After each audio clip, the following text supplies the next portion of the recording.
Praise lord. ఈరోజు దేవుని వాగ్దానము యెహెజ్కేలు గ్రంథము 18వ అధ్యాయము 23వ వచనం చదువుకుందాం.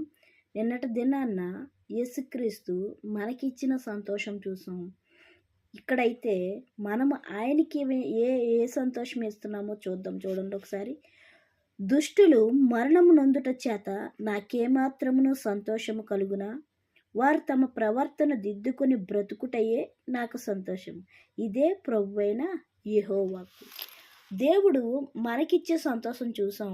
మనం ఆయనకిచ్చే సంతోషం ఏంటంట, ఎవరైతే తన ప్రవర్తన దిద్దుకుంటున్నారో, ఎవరైతే వాక్యం విన్న తర్వాత, ఎవరైతే దేవుని యందు విశ్వాసం ఉంచిన తర్వాత, ఎవరైతే ఆయన రక్షకుడని నమ్మిన తర్వాత, రక్షకుడు నా కొరకు ఉదయించాడని నమ్మిన తర్వాత, ప్రభువా నువ్వు నా కోసం ఉదయించి పుట్టడమే కాకుండా నా కోసం ప్రాణాన్ని కూడా పెట్టావని గ్రహించి ఎవరైతే తమ ప్రవర్తనను దిద్దుకుంటున్నారో వాళ్ళ వల్ల ఆయనకి ఏం కలుగుతుందంట, సంతోషము కలుగుతుందంట.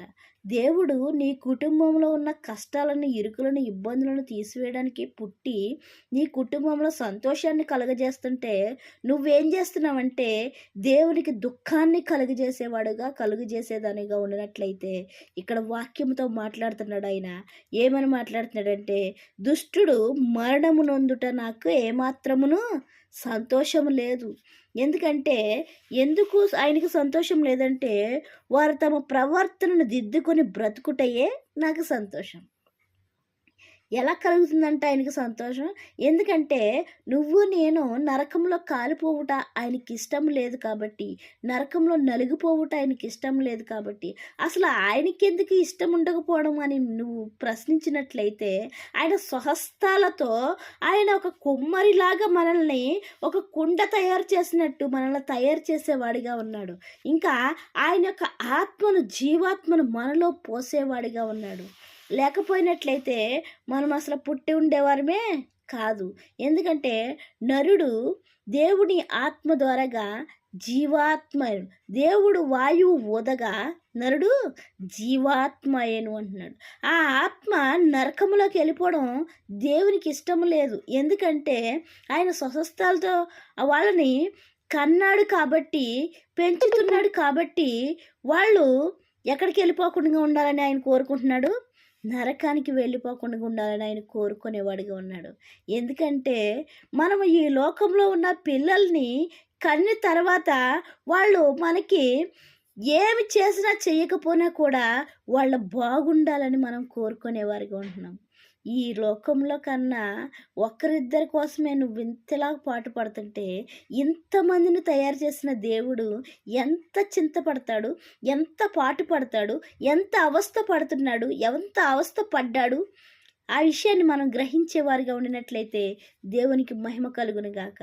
ఎందుకంటే రక్షకుడు, లోకానికి వచ్చిన రక్షకుడు, ఆయన పాపము నుంచి విడిపించడానికి వచ్చిన రక్షకుడు, పాపులను రక్షించుటకు క్రీస్తు ఉదయించేను అని ఉంటుంది. ఏంటంట, పాపులను రక్షించుటకు ఉదయించడం అంటే ఆ యొక్క తేజస్సు ఏంటంట, ఆ యొక్క తేజస్సు చీకటి పోయి, చీకటి ఎంత మాత్రమును లేకుండా ఆశ్చర్యకరమైన వెలుగులోనికి మనల్ని నడిపించడానికి ఆయన నీకోసం నా కోసం భూమి మీదకి వచ్చేవాడిగా ఉన్నాడు. అయితే మనము దేవుడిచ్చిన సంతోషం చూసాము, మనము కూడా దేవునికి సంతోషం ఇచ్చేవారిగా ఉందాం. ఎందుకంటే మన ప్రవర్తన దిద్దుకున్నటయే ఆయనకు సంతోషము. మనము దేవుని యందు విశ్వాసం ఉంచుటయే ఆయనకు సంతోషము. మనము చీకట్లో నడవకుండా ఉండుటయే ఆయనకు సంతోషము. మనము దుఃఖంలో ఉండకుండా ఉండుటయే ఆయనకు సంతోషం. మన ఆత్మను నరకములోకి వెళ్ళకుండా మనము ప్రవర్తించుటయే ఆయనకి సంతోషం. ఎందుకంటే మన ఆత్మ నరకంలోకి వెళ్ళకుండా ఆయన కాపాడడానికి భూమి మీదకి వచ్చి నీ కోసం, నా కోసం తన ప్రాణాన్ని పెట్టేవాడిగా ఉన్నాడు.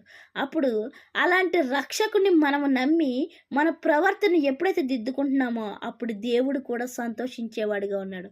అయితే దేవుని సంతోషపరిచేవారిగా ఉన్నామో, దుఃఖపరిచేవారిగా ఉన్నామో, ఏ విషయంలో మనం ఆయన దుఃఖపరుస్తున్నామో ఆ విషయాన్ని గ్రహించి దాన్ని విడిచిపెట్టుకొని దేవునికి సంతోషం కలిగించే పనులు చేయడానికి మనము సిద్ధపాటు కలిగి ఉందాం. దేవుడిచ్చిన రక్షణను మనము రక్షణలో నడిచే వారిగా ఉందాం. దేవుడిచ్చిన పరిశుద్ధ వాక్యం దీవించును గాక. వాక్య పరిచర్యలో మీ సహోదరి. ఆమేన్.